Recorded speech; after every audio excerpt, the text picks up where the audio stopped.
This is our week 6 presentation, and this is impulse control. So to understand impulse control, we first need to understand what an impulse is.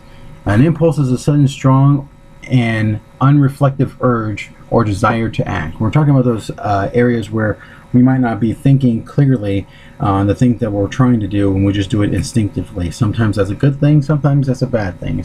As a leader, you want to be able to be confident enough to be able to suppress those feelings at times, so that way you always choose the right action to go off of.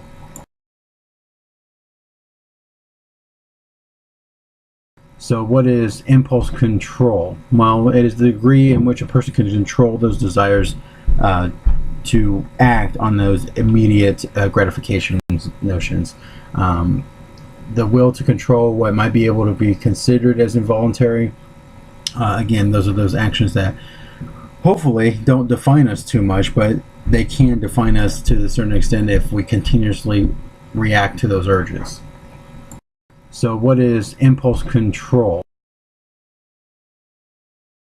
And like with any kind of urges or inability to control actions, when we're talking about certain disorders, some of those subcategories of impulse control disorders would be like an anxiety, OCD, obsessive compulsive disorder, depression. It is important to recognize any of these issues and get help quickly, so that way they don't grow into larger issues. If you continuously just allow this to affect your life, you're not living a quality life. There is help out there that we can get that will help out everyone. Hey, just like with everything else, practice makes perfect, right?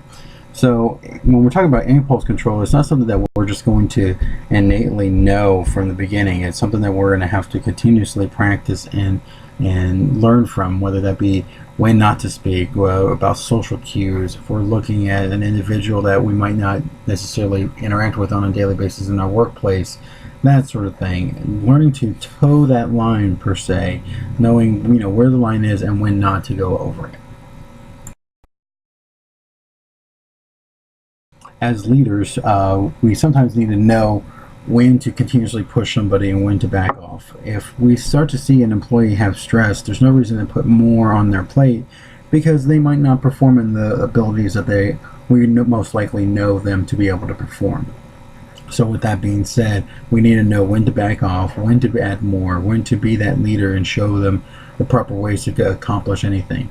If we sit there and just continuously push and push and push and push, the quality of work will go down, the efficiency of work goes down, and then the whole team suffers from that point on out.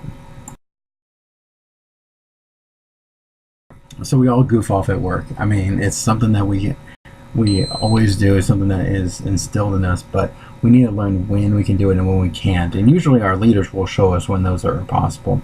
Obviously, around like birthday times, usually a leader will have like a cake or some ice cream. That's an okay time to kind of goof off around work. But if we are knee deep in a project, that's when we kind of have to resist that urge to be with our friends during that time and actually get down and get to work.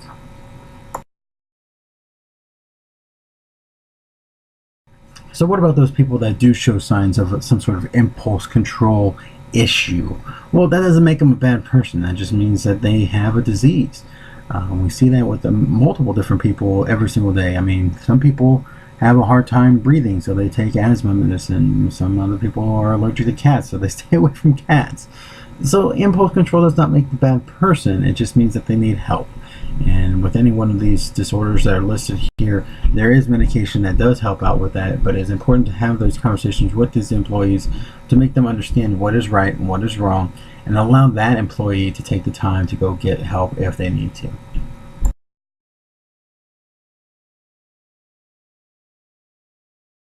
Hey, we've all done it too, where that impulse just kind of takes control, and before you know it, you're in a whirlwind of issues that are happening during that time. It is important to be able to communicate and come up with some sort of compromise that will allow the person that is affected by your impulse and you to understand where the line is, how to grow from there, and to understand what kind of plan of action that you can actually take for those situations. Own up to any issues that you've caused, so that way it doesn't cause any further issues down the road.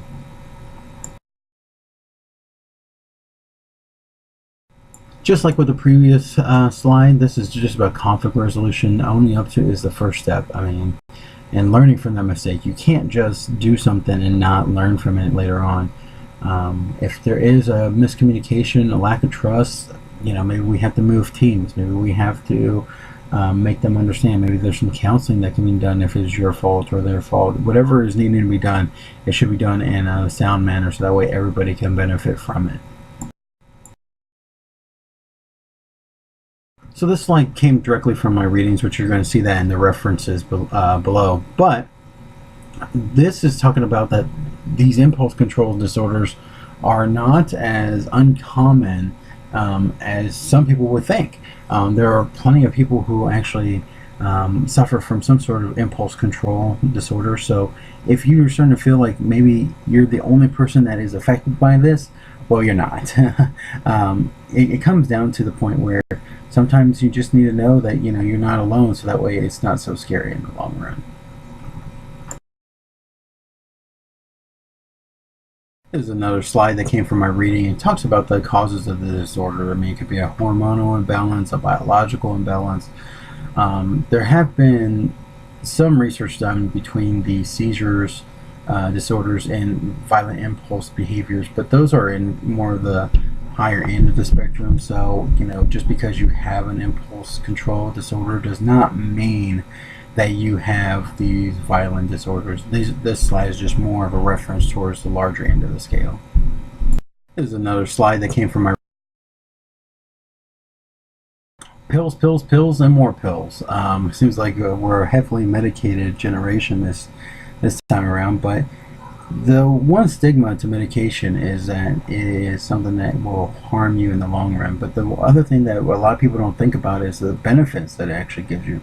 A better way of life. It just seems so more appealing than just say that medication is just here to hurt you. Asking for help is never a bad thing. Understanding the moderation that you need to do it is also a very important thing.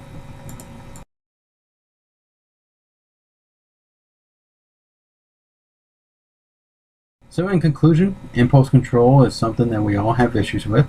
It starts with communication with staff and to help come up with resolutions.